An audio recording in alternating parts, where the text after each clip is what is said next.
good day to all listeners. I have something that I want to share to you guys. It is about my experience with my wife when we visited a certain village. By the way, my name is Tony and I grew up here in Quezon. I went to college here and I still live here with my wife, Lena, whom I met when I was still in college. What I'm going to tell you has something to do with Lena's grandfather who lives in the province of Samar. Now Lena and I have 2 children.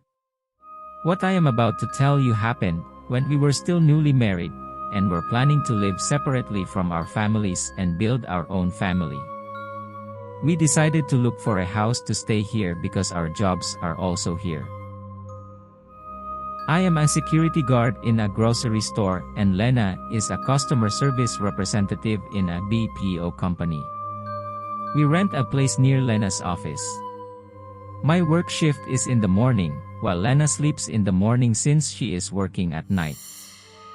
When I come home at night from work is when Lena also goes to work. Their office is just a tricycle ride away. When she arrives in the morning, we have breakfast together before I go to work. We are already used to this kind of setup. We hardly see each other every Monday to Friday. But we made the most on Saturday and Sunday. We always go out to watch movies, go sightseeing, have lunch and dinner at restaurants, and at night we hang out at the park, relaxing after a full week of work. But one Saturday, while we were eating at a restaurant, Lena and I talked about something. "How is your grandfather?" I suddenly asked her. I noticed that she didn't expect my question. Lena always told stories when we were still in college about her grandfather who raised her when she was just a child, while her parents were busy working abroad. She was only 12 years old when her parents came home from abroad. They moved here in Quezon and left her grandfather in the province of Samar. "I don't know, it's been a long time since I've been home. Since we moved here, we haven't visited them or even called them," she said to me. "Won't you visit your relatives with your parents?" I asked again. "No, my parents have no plans to visit." "I don't know, it's like Mom hates Grandpa, even though Grandpa raised me. All I know is that they had a fight that I don't know the reason." I continued eating and Lena did the same. After we finished eating, I asked her again, "Do you like to see them again?" Lena stared at me as if I had said something unbelievable. Of course, I always wanted to go home to the province, but I didn't have the money for the fare, and I didn't know how to travel there. Even though I was already in college and earning money as a working student, they didn't allow me to go on vacation in the province. I tried several times, but they didn't want to. They won't tell me the reason why, and nowadays, we are too busy with work. I nodded. "What if it's like this? Come February, use all the vacation you have saved up and I'll ask my boss for vacation leave. I've been at work for a long time, so I'm sure I'll be allowed then. Even if it's just a whole week, then we'll go home in your province in Samar, so I can meet all your family members there who didn't come to our wedding." Lena smiled. I also saw that there were tears in her eyes. "Thanks honey," she said. She hugged me and kissed my forehead. We hugged for a long time, and then we felt that people in the restaurant were looking at us. But we didn't care, we were happy that time. "I love you," she said. "I love you too dear," I replied. Months passed. Lena was able to successfully plot her vacation. My vacation leave almost didn't got approved because we lacked people. Fortunately, the boss found a substitute.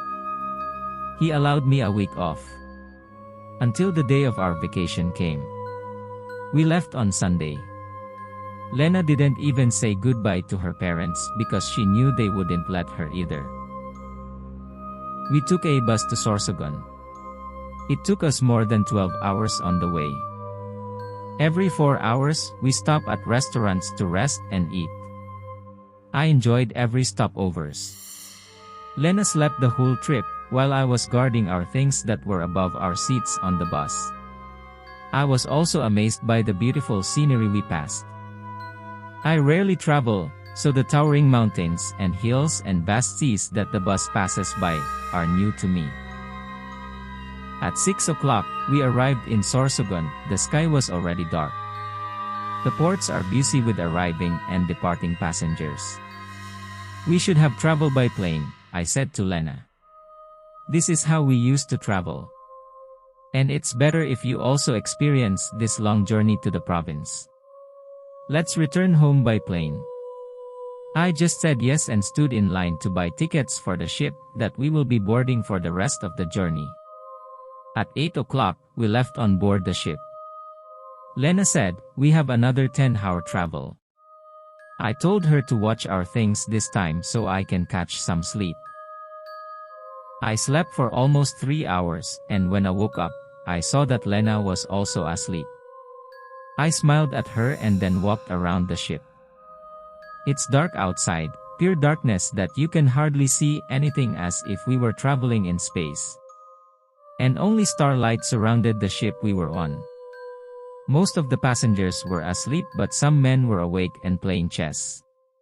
I watched and immersed myself in the conversation. I also chat with other passengers for almost an hour until the conversation turned to the places we were going. When I mentioned Barrio Mamingaw, it was as if they were all stunned. Are you really going there? Ayman asked. I nodded and took a sip of the coffee they offered me. Do you know what's going on in that place? Asked another. No, but my wife grew up there and her grandfather lives there too, I said. I heard someone says that that place is not safe. Many tourists are said to have disappeared there, and then there are no tricycles, jeeps or habal-habals that enters there. The man spoke again. I didn't prolong our conversation any longer. I immediately said goodbye to them because I was feeling cold. When I returned to our place, Lena was already awake. She was checking her cell phone. No signal, she told me. That's okay, maybe when we get to your place there will be some, I said to her and gave her coffee.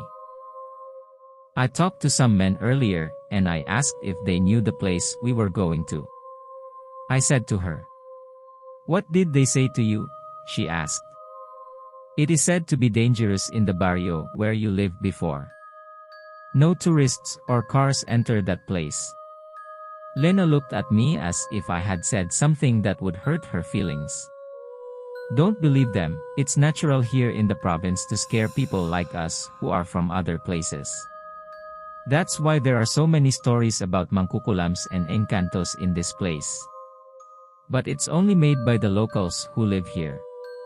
I'm with you and my family members are the ones we're going to visit. So you don't have to worry about anything, she said.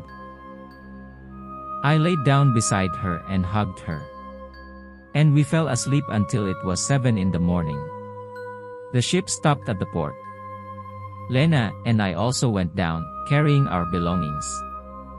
We found a ride in the tricycle parking area, just outside the terminal. Fortunately, they speak Tagalog when they know we are tourists, so we understand each other. We were traveling when the driver asked, "Where to, sir?" "Barrio Mamingaw pre," I said. I also took my wallet from my back pocket. The man was shocked by what I said. He bent down to look at me and Lena. Then he asked again, "Are you sure, sir?" "Yes, my wife hasn't been home for a long time, so she wants to visit her cousins and grandfather there." The driver didn't speak for a while. "It's 30 pesos at the boundary. We can't enter that place, I'm sorry." I remembered what the man I talked to on the ship said. I thought, what's wrong with Barrio Mamingaw that even tricycle drivers don't enter that area? There couldn't be monsters or killers there, right? I gave the payment to the driver. Lena just looked outside as if wondering if she remembered the place correctly. A lot has changed in this place. It doesn't seem like the place I grew up anymore, said Lena. I put my arm around her. Of course you haven't been here for a few years. 16 years. Of course there will be changes to this place. When the tricycle arrived at the boundary, it stopped in front of an old light pole that I don't think is working anymore. We got off and then said thank you. Sir, before you go in, take this, said the driver to me. He handed me a cross. What is it for, sir? I asked. You and your wife will need it, he said. He turned the tricycle around and sped away. I put the cross in my pocket, and we just walked, and I only noticed one thing: there were very few houses in the area. The distance between the houses is too far. Lena smiled. This place is still the same. It seems like nothing has changed, she says. Is your grandfather's house still far? I asked. Little bit farther still, she said, holding my shoulder. We continued walking. I feel a strange sensation as if someone is watching us while we walk along the narrow road. I can't see anyone else, but I can't get rid of the bad feeling. All the houses are closed like a ghost town. There are dogs barking in the distance. There are stray chickens and thick grasses in the yard of every house. Doesn't anyone live here? I asked Lena. She stared at me. Of course there are, but it's really only a few, and besides, the others are busy working in the rice fields or catching fish in the river. I looked up. The trees are so tall that their shadows naturally cools the surroundings. There are many dry leaves on the ground, and it seems like no one bothers to clean them every morning. Is it still far? I asked. Lena pointed to the big house in the distance. It is an old hut like the houses we passed. But it is bigger than the others, and it is surrounded by a bamboo fence. Next to it is a big nara tree that is as high as the church in Quezon. Before we reached the house, we saw two children hiding behind the mango tree. I walked towards them, but they suddenly scampered away. We knocked on the fence as Lena called her grandfather. Lolo! Lolo! Lolo Arman, she shouted while knocking on the fence. I felt eyes behind us again. I turned around, but no one was there.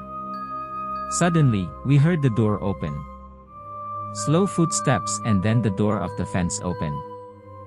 A very old man came forward, and if you ask me how many years the old man might be, I say 100. Lena's grandfather is too old. Even though she told me he is only 78, but looking at it, he looks older. Lolo! Lena shouted as she hugged the old man. Lena is crying, the old man is also crying. Is that you, Apo? Yes, it's me, Lena. He let us into the house. The floor is cemented, but it's cracked like a broken road. We sat on the wooden bench. Lena introduced me to her grandfather. I waved and said hello. Why are you here, Apo? Lena's grandfather asked. Why? Are you not happy to see me? It's not like that, but you shouldn't come here. You should have listened to your mom. She's only protecting you from this place. Why? Lena's grandfather stood up, walked to the kitchen, and made coffee, and then gave it to the two of us. You need to know everything, said Lena's grandfather. What do I need to know? Lena's grandfather sat in front of us, and then he told a story. Not long before your parents returned home from abroad and took you away, someone from another place came to this village. The man's name is Andres. He is kind and friendly. So the people here accepted him, but a few months later, our pets started to disappear one after another. But the villagers just ignored it. But once a dead girl was found near the river, and all of the girls' internal organs were gone. That's when we started to suspect Andres and found out later that the Andres who came to our village is an aswang, and he wasn't just here to prey on people but to spread the race of the aswang. Every night, he visited the people and releases a small black chick in someone's room. In the morning, the person will be infected and turns into an aswang because of the black chick that will enter the villager's body through the mouth while they are asleep. Until later, he had victimized the entire Barrio Mamingaw, and he made this Barrio a nest of aswangs. Luckily your cousins and your aunt Inkar escaped. They moved to other places, and I don't know where they are now. I was the only one who got infected in our family. Since then I never left this place, Lena's grandfather explained. Lena gaped. She couldn't believe what her grandfather said. Even I was also surprised by what the old man shared. And little by little I felt the fear building up inside me. You shouldn't have come here. But there's nothing we can do, you're already here. Then we heard knocks from outside the fence. The knocks got louder and louder. It's them. They smelled you the moment you entered the village, said grandfather. I heard the fence broke. Fear crept through my body. I hugged Lena, who was shaking. It's been a long time since no one came to this place. So they haven't had a victim for a long time. They must be hungry. I suddenly felt regret for not bringing my service by arms pistol that I always bring to work. If only I had the gun, somehow the fear I feel would be reduced. Get the outsiders out, shouted someone from outside. They knocked on the door and the walls and windows of the house. The house was shaking as if blown by a strong wind. What are we going to do? I asked Lena. I don't know, she answered. Her cries were getting louder because of the fear. The door of the house was soon blasted apart by a powerful force. It was broken like soft cardboard. Then 3 naked men with hairy bodies, sharp ears and red eyes appeared. They opened their mouths and bared their fangs like those of sharks. Leave now. They are my grandchildren. I will not give them to you, said Lolo Arman. The man called Andres by grandfather shook his head. You know the law. The moment they enter our place, then they're mine. Andres kicked Grandpa, who had also changed form, baring his fangs. But he was beaten up and was helpless. The aswang slowly walked towards us. Only then did I remember the cross that the tricycle driver gave me. A holy cross. I pulled it out of my pocket and immediately showed it to the aswangs. At first it was like they didn't know what I was holding, then I heard a sound like burning flesh. Their faces were flushed at what I did. The aswangs immediately ran out of the house. Lolo Arman stood up and hugged Lena. Go now. Both of you. I'll take care of them, just show the cross to those aswangs. They won't come near you, said grandfather. He hugged me too. Goodbye Lolo. I love you, Lena cried. Together, we run out of that village as fast as we can. In the afternoon, we found a tricycle that would take us to the terminal. Then we took a cab at the terminal that will take us to the airport. Lena and I talked about going back home by plane. We didn't mind the expensive price anymore. We just want to get home right away without spending more than 20 hours on the road. We never spoke during the entire flight. When we got home, we slept together in the bed of our house, safe from any danger. Until now, Lena and I still haven't talked about what happened in that barrio. We don't want to remember what happened, and that might have been better for both of us. But sometimes I have nightmares and there were 3 scary figures, and when they were about to grab me, I would wake up from my sleep. That's all of my story, and thank you for listening. That's it for today's episode. Hope you like the story. Please don't forget to subscribe, like, share your comments and share this video. Thank you.